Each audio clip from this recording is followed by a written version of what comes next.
Imagine sitting in a dark theater, paying for innocent entertainment. In reality, you are funding your own psychological conditioning. We view cinema as a pure art form, a neutral mirror reflecting the human condition. But governments and intelligence agencies view it differently. To them, celluloid is a weapon of mass persuasion, capable of directly reprogramming the subconscious of millions. What happens when the script wasn't written by an auteur, but engineered by a covert intelligence officer? Today, we are ripping the mask off the silver screen, exposing when the film industry was hijacked by the state. This isn't about mere artistic expression.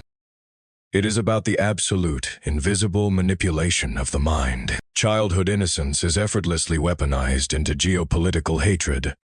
Look at the global pioneer of family entertainment. During World War II, Disney was completely commandeered.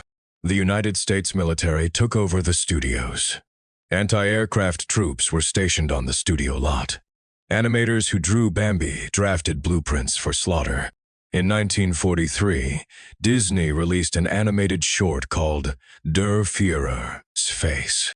It featured Donald Duck trapped in a hallucinatory nightmare, working endlessly in a Nazi artillery factory. It was a lethal piece of military propaganda. If you make a child laugh at an enemy, you completely desensitize a generation to blood-soaked war. Disney animators designed gas masks shaped like Mickey Mouse, making chemical warfare less terrifying for the children. The comforting colors of animation were weaponized. They sold war bonds and manufactured nationalistic rage, transforming young audiences into eager participants in a meat grinder. Propaganda isn't always an overt cartoon duck. Sometimes, the manipulation is a surgical strike on literature. During the Cold War, intelligence agencies acted as producers. In 1954, the world got an adaptation of Animal Farm. Audiences praised it as a groundbreaking cinematic achievement. They didn't know the production was completely controlled. It was secretly funded and orchestrated by the CIA. A covert wing of the CIA utilized shell corporations. They purchased the film rights directly from Orwell's widow. They didn't just fund the animation, they rewrote it. Orwell's novel was a bleak critique of authoritarian power. The original ending was far too anti-capitalist. So, they ordered the animators to completely alter it. In their version, the animals mount a heroic revolution, transforming a nuanced warning into anti-Soviet brainwashing. An intelligence agency manufactured a cultural artifact. They successfully rewired the takeaway of an important novel. What happens when filmmakers refuse to comply? They are professionally and quite literally exterminated. This brings us to the dark era of the Hollywood blacklist. The government led a paranoid crusade against suspected communists. They stripped hundreds of artists of their livelihoods entirely.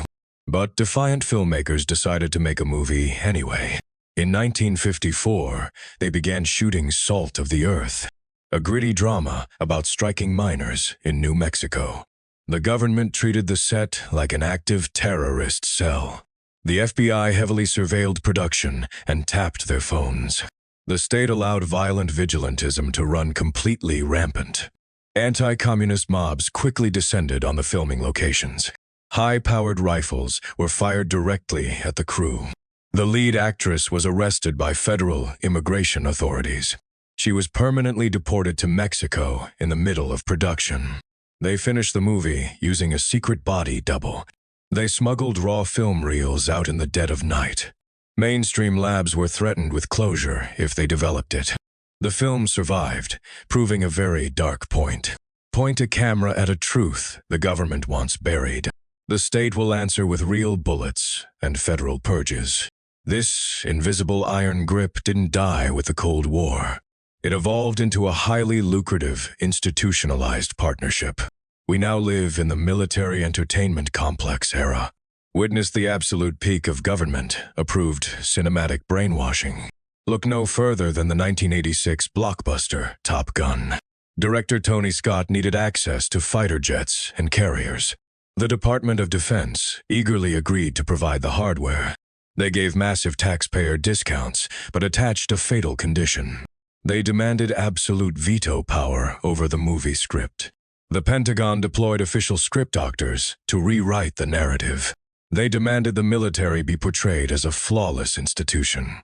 They completely erased any mention of psychological combat trauma. When Goose dies in a horrific crash, the script changed. The military forced it to be an unavoidable freak accident. They transformed a deadly profession into a recruitment commercial. And it worked terrifyingly well for the military. Navy aviation program enlistment skyrocketed by a staggering 500%. They set up recruitment tables directly inside movie theater lobbies, waiting to harvest adrenaline-fueled teenagers walking out. You think you are watching a timeless Hollywood blockbuster. The military knows you are watching a psychological operation. It is heavily subsidized to fill body bags for the next conflict. We desperately want to believe movies are pure works of art. We buy tickets, sit in the dark, and lower our defenses. But the truth is, the silver screen is a battlefield. Cinema is truly the ultimate Trojan horse. Next time your heart races to a heroic military soundtrack, or you cheer for a specific ideological triumph on screen, pause and ask yourself a deeply uncomfortable question. Who actually paid for this idea to be planted? The camera is the most dangerous weapon ever invented. It fires ammunition directly into your vulnerable memory. You don't even realize you have been hit by it until you are blindly repeating the script yourself.